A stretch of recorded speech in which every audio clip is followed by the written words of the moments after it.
Hello, everybody, and welcome to another edition of our webcam webcast series, this time with the Future Trust and Technicolor, to explore LTE broadband internet access to the home and the new opportunities that this is representing for mobile operators. We're very lucky today to have Olivier Lafontaine. He's a Director of Strategy and Product Management with Technicolor. Olivier, thank you so much for taking the time to chat with us today. Thank you, Lane. Good morning, good afternoon, everybody. I had a chance to catch Olivier in France. I'm actually here in Philadelphia in the United States. But Olivier, tell me a little bit about your background and how it is that Technicolor is looking at this issue of LTE broadband internet access to them.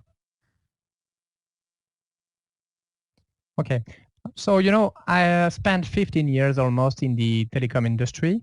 And I joined Technicolor a year ago. And I'm now driving the LTE strategy.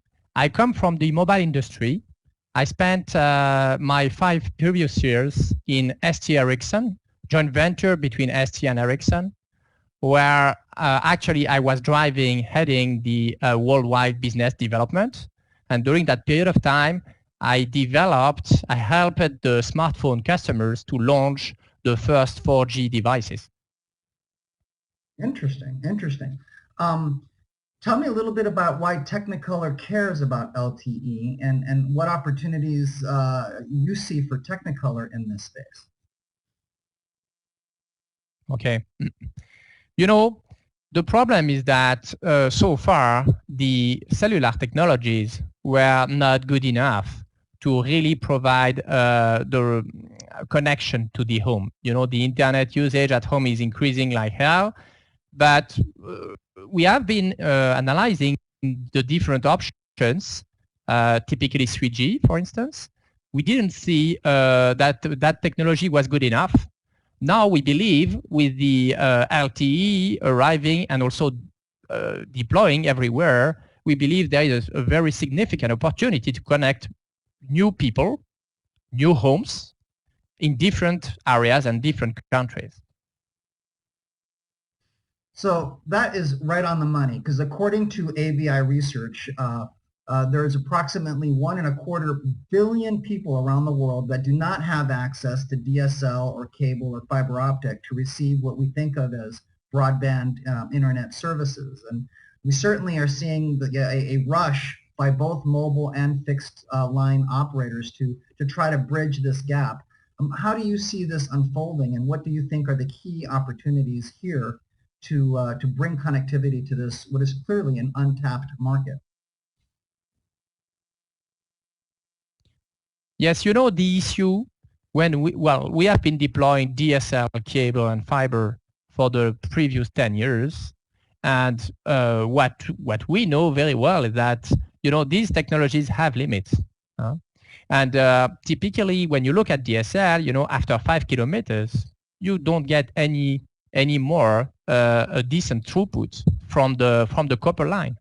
So at the end, you still have a huge number of people that are too far away, for instance, from the DSLAM, the network, or countries where there is no wireline infrastructure. And operators that want to bridge this digital divide, that want to give this access to new services at home, they don't consider deploying wireline now. So either they will deploy fiber in city centers, for instance, or they will use their LTE network to connect these new homes. And this is a good opportunity. We analyzed it, and according to Infonetics, it's going to be 20 million units by 2018. 20 units of gateways that will be sold in 2018. That's amazing. That is amazing. And we already see, according to the Ericsson Mobility Report that we borrowed here, thanks to Ericsson, more than 70% of the worldwide population is expected to have access to an LTE signal by 2020. Tell me a little bit about how this will manifest itself, and will this coverage be good enough to deliver the kinds of broadband services that are comparable to DSL or fiber optic connectivity? Mm-hmm. Mhm. So you see on this chart that the deployment of LTE is happening everywhere. For sure, at a different pace. But if, for instance, you look at the case of India, which is the one you have on the right side, the opportunity is extremely big because they start from zero. But you see the projection is, well, very interesting. You know that people in India are getting the internet experience only over their mobile phone today. So Indian operators see this as a tremendous opportunity. Well, in other regions, typically in the big geographies, let's take the example of America, US, you know, well, there are a lot of people that are too far away. And well, a number of analysts estimate that 12 million of households are not connected today in the US. So these households, due to the fact that the coverage of LTE is significant, you know, in US is almost 100%. So all these people can now get access to internet with a decent throughput. Interesting. Very interesting. So as this evolves, as this moves forward, how do you think it's going to manifest as a, what is it? Does it represent an opportunity to really compete against existing? Do you see not only cracking the existing market, but maybe even offer alternatives to folks that? Yeah. Okay. So, you know, because of the scale, because of the mobile industry, you know, operators are deploying the technology and they benefit from the standardization effort.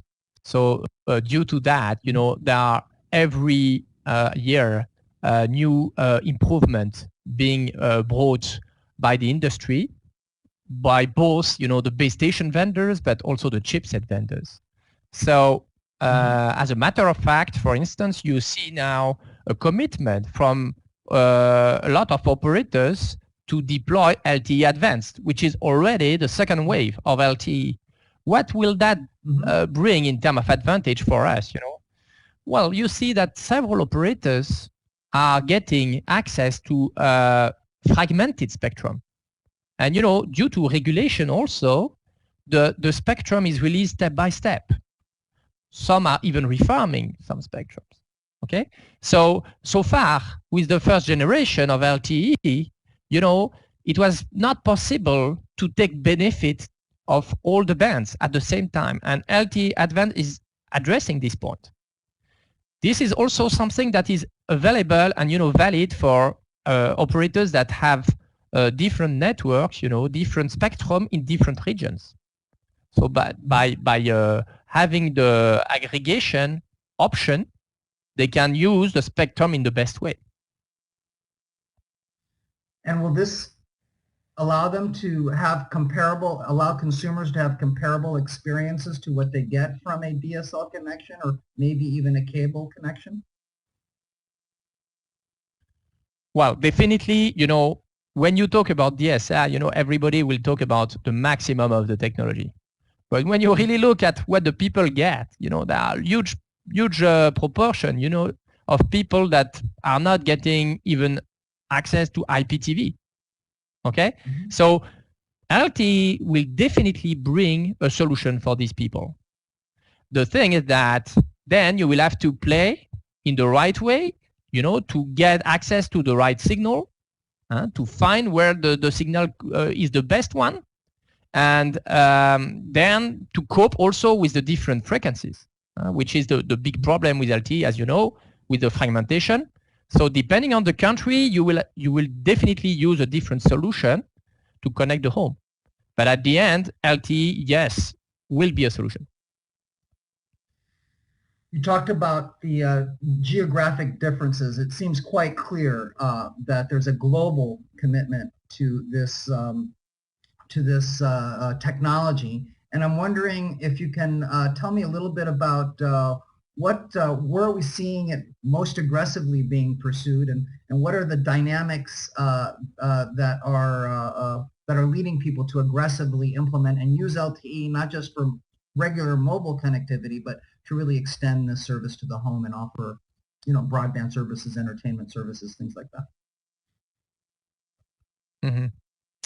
Yeah, okay. So we see different categories, So first, well, the better your coverage is in LTE, of course, the bigger is the opportunity for LTE gateways. Okay. But we see that, countries with big geographies, that have full LTE coverage can cover a lot of ground. And it happens that because of the obligation, of the deployment, well, there are still a lot of spectrum that is not used. So at the end, operators have a good opportunity to use that spectrum also to connect the people they couldn't connect so far. Now, if you look at the different options, there are some areas where, for instance, LTE is just starting. I take the example of India, but it happens also in Southeast Asia, for instance, where we have actually a lot of customers that are now looking at how they could deploy LTE gateways. Well, as you know, the LTE technology is evolving, and now we also have the possibility to run voice on the LTE network.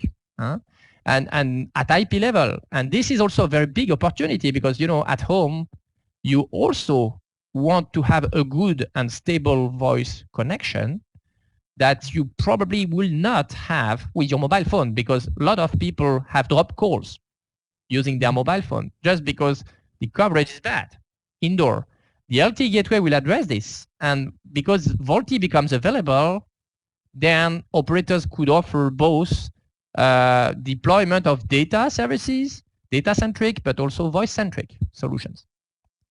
Interesting. So you mentioned LTE gateways. Tell me a little bit about what that is and how prevalent you see that becoming as a base station in the home, part of the home technology infrastructure. If you just start by describing what LTE gateways are and how they've evolved recently. Okay. So at home, the way you typically connect your devices today is over Wi-Fi. But you know that even if you have Wi-Fi in your device, at the end, you have a server that we call an access point that is actually delivering you the access over Wi-Fi. But this access point is then connected to a network, a WAN, and that typically could be done through LTE. Okay? So then, of course, the challenge is that due to the fact that the only connection to the network will be LTE, at the end, in the home, you will have to cope with the deployment of the content through the different devices. And this will be the challenge because, as you know, more and more devices are Wi-Fi based. Some will even be with 5 gigahertz band, some will be with 2.4. Mm-hmm. The nice thing about the wired network is that you can physically see a connection, you can test a connection to see if it works. Much more mysterious, really, in the wireless environment where things are literally traveling through thin air. So tell me a little bit about how you've seen Wi-Fi in the home evolve, and what will be the issues that we need to address as we connect LTE, another wireless technology, to that Wi-Fi infrastructure. Mm-hmm. Yeah, so a lot of people are aware that the cellular technology is evolving because they are currently purchasing every 2 years a new smartphone to get benefit of these new speeds and new bands that are made available. It's the same on Wi-Fi. People probably are a little bit less familiar with this, but I can tell you in Technicolor, we did work on that for more than 10 years. And today, what we see is that this Wi-Fi standardization is happening also at a very quick pace. And the big challenge that we have, in the home is to deliver the Wi-Fi access also to multiple rooms in the home, also with the right speed, okay? And to be able to support parallel streams. If, for instance, you want to get a Netflix running on your tablet, but at the same time your wife is calling over Wi-Fi, she doesn't want to be dropped just because you are watching a movie, So the way we manage this is actually through the Wi-Fi home networking. And this is challenging also because in all regions, the regulation is different. So you have a Wi-Fi that will work in US differently that it will run in Europe, and we have to cope with that. But this is not something you learn in a year. Okay. This wide area network, the LTE network, which is essentially invisible to the consumer, which will have to interconnect with this Wi-Fi environment, the wireless local area network in the consumer's home. And unlike before where you could see cables and you could test things, this is certainly going to create some confusion. And we see in this recent study that even a sophisticated consumer base like the German consumer environment finds it confusing to manage these technologies. Are operators prepared to help manage those two critical technologies to have a positive experience ultimately with LTE to the home? Mm-hmm.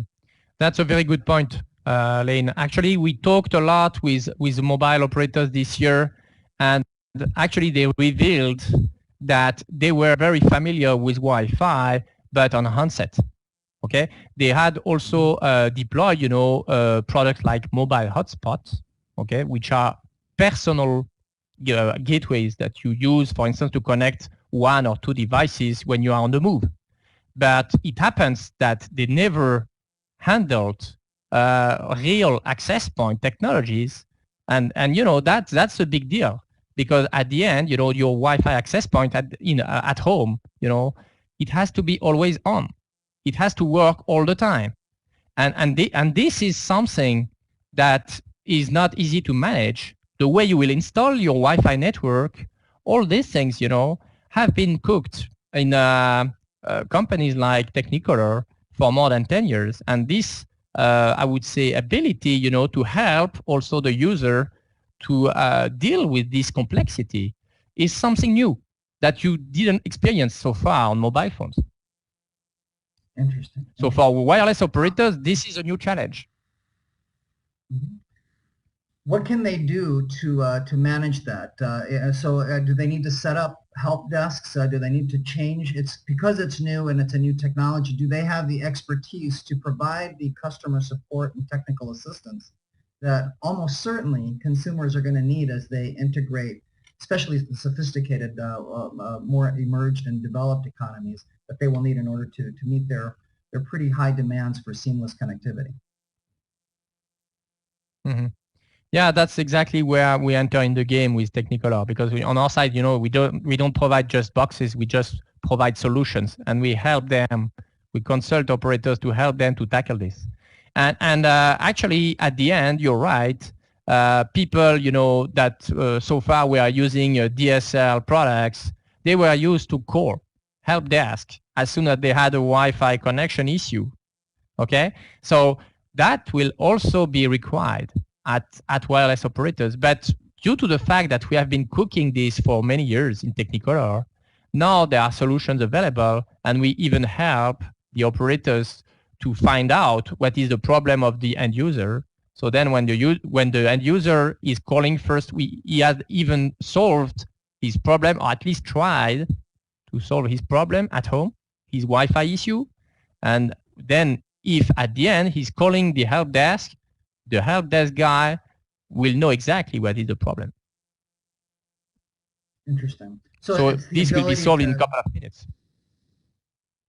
Oh, excellent. And so the key there is to sort of track the traffic as it flows from a Wi-Fi environment to the LTE environment and back, and to see that traffic flow. That kind of visibility is going to be important. Yes, definitely. And at the end, on our side, since we are, the Wi-Fi base station, if you want. So within the home gateway, we know exactly what happens in the home. So we know where the user experience issues, and we can even teach and report that information to the operator. And this is the way we solve it. Outstanding. A lot of change is happening. This is from the State of Broadband 2014. I guess they're updating it already for this year. Huge stakes, huge opportunity. How does this change the competitive dynamics between the different players, right? We've traditionally seen satellite providers of content and connectivity. We've seen DSL providers of content and connectivity and fiber. Now LTE offers mobile operators to play in this game. What should they know, and are there any particular regulations that need to be addressed from region to region? What will it take for them to structurally compete in this market? Mm-hmm. Okay, so a few words first about the technology itself. So, you know, the big thing that comes with LTE is that, you know, at the end, it's going to be an IP-based solution. Okay, so we have experienced, you know, a lot of first, I would say, early deployments with mobile operators that actually complain about, for instance, the deployment of their voice service on the first LTE gateway. The reason why it was not successful is because, you know, they had to use the old CS, you know, circuit switch voice technology inside the gateways because the IP level, voice at IP level was not available yet.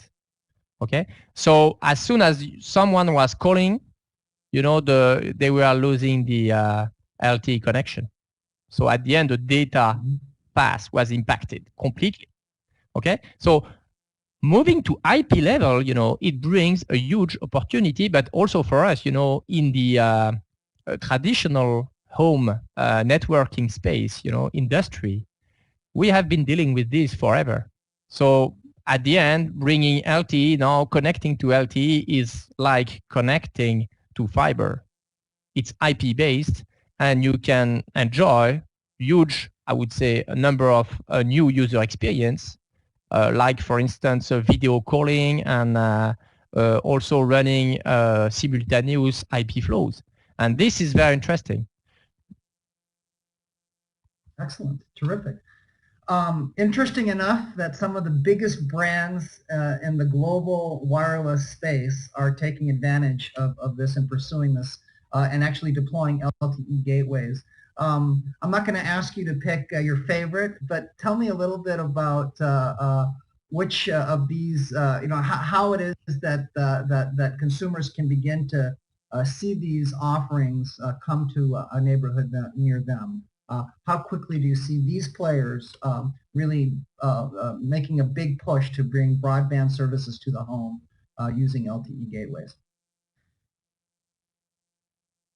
Okay, so you know, I cannot really disclose where we are because this is of course confidential. But at the end, you see that here you have two categories of I would say operators. You have actually the one that have typically that are living in big geographic countries. You see, for instance, the US guys, also the Scandinavian guys, but also the one from Canada. You know, definitely these people, they want to connect the households that are too far away.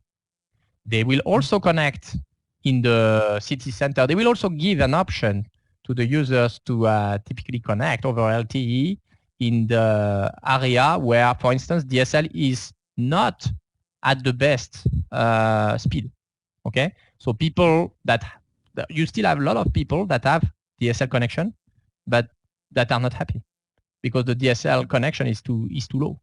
Okay, so these people are really the first targets for these operators, and we are working with some of them. And some are typically dealing with multiple bands, multiple frequency bands. So we have solutions for that. On the other side, you see, for instance, some other operators here that typically live in developing countries and where line doesn't exist. Okay, so you see, for instance, STC, Airtel, Sky.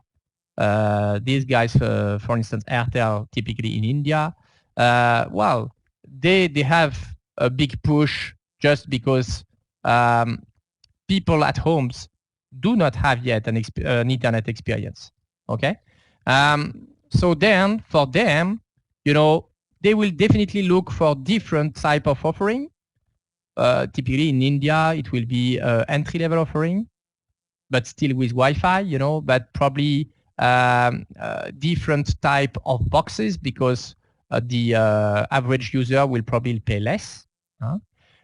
Depending also on the spectrum, they will definitely use solution either indoor or outdoor, because some bands, as you know, are not penetrating really are not crossing the walls, especially when you go to high bands. And this is exactly what we did in Technicolor. With our LTE strategy, we try to solve this indoor challenge. We want, to help the user to take the benefit of the LTE signal, but to find it quickly, at home. You see a lot of operators today try LTE gateways, but don't help the user to position the gateway at home. And of course, this is causing a lot of problems. And this is something we definitely tackle with our LTE portfolio. And then, you see also some other candidates, especially here, you have another type of candidates like Sky, which is actually a satellite operator, okay, who is bringing internet connection to enable this return channel and also to enable new services like video on demand. Outstanding. Sort of summing it all up, what would you say are the strategic, operational, and financial imperatives to really take advantage of the trajectory that this new technology is offering mobile operators? What is the advice that you would offer mobile operators as they begin to go after this opportunity? Yeah, okay. So the first thing I'd like to mention here is that, well, as you know, the smartphone market is saturating. Okay. A lot of people now, I even saw last week, that the tablet market is even decreasing now. At least the growth is different. Okay. The reason is that, well, people started being equipped. Okay. So mobile operators, they are looking for new revenue streams. And typically connected home is a new opportunity for them. It's not going to cost them a lot because the LTE network is there. Okay. It will require them, of course, to understand the challenge of bringing services in the home. And for that, they will have to rely on partners that will educate them fast, because the others, that have been already in the wireline space, they know that already. Okay. But you have a few companies that are able to manage that. We were talking about LTE and Wi-Fi combination. Just to give you an example, in our new gateways, we will have 9 antennas running at the same time, just because you have 4 antennas on 5 GHz for Wi-Fi, 3 antennas on 2.4, and then 2 on LTE. So at the end, it's quite significant, and the complexity is there. But with companies like Technicolor, you can address it. Then the question is, how will you handle these operation aspects? Help desk, when people will start calling Wi-Fi for Wi-Fi problems. I really recommend mobile operators to rely on the solutions that are available today. Okay, typically services that are already available that can typically help the user to address the Wi-Fi connection, but also that can shorten the help desk call, just because the Wi-Fi problem is already detected. So finally, as a conclusion, I'd like to give you to share with you the vision that we have. typically on our side, we believe the end user do not care about the technology he's using. So our ambition is that in the future, when the user will go at home, his devices will automatically select LTE or Wi-Fi, just because it will be well implemented by the operators, okay? And it will be transparent for the user. So at the end, that's the goal that we are ambitioning. And we believe with the gateway, the connected home services that we offer today, we are in a unique position to reach that goal. Outstanding. Well, I want to thank you, Olivier, for taking so much time to help us understand these issues. I really appreciate putting this into the context. I hope for the mobile operators that are tuning in, clearly a huge opportunity to tap into markets that are not served at all, or markets that may be unhappy with the services that they're currently receiving. Olivier has been kind enough to share his contact information. If you want to follow up with him directly, you can contact him via email. Also, he included here this link, and with this program, we will have a link to this deck if you find any of the statistics in this useful. So you'll be able to click on it from the PDF of this deck to the Technicolor solutions that Olivier was referring to. And of course, you can follow Olivier on his LinkedIn page. So I want to thank you again, Olivier, for taking the time to chat. You're welcome. I want to thank all of you. It was a pleasure. Thank you. And I want to, and the pleasure was mine. And I want to thank all of you for tuning in. Until next time on our next webcast series, this is Lane Cooper signing off. Thank you very much.